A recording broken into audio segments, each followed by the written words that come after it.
Il cinema con Napoli ancora protagonista. Tony D'Angelo, figlio di Nino, sta girando il film Falchi dedicato alla speciale sezione della polizia.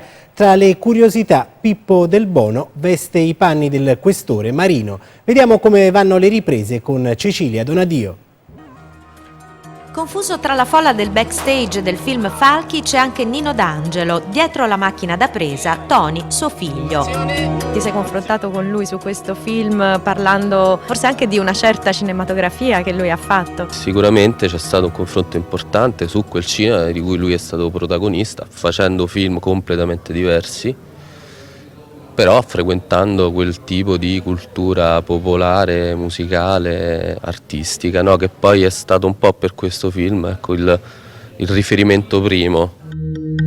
Protagonisti due agenti duri e puri della sezione Falchi, niente divise, modi rudi e background tormentato.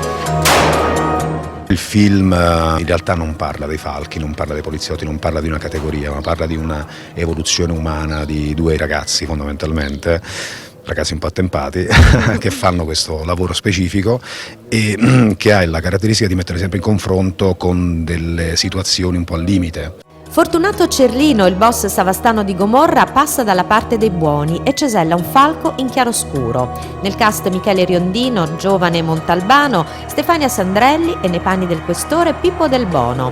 Una coproduzione Minerva, Figli del Bronx, Rai Cinema.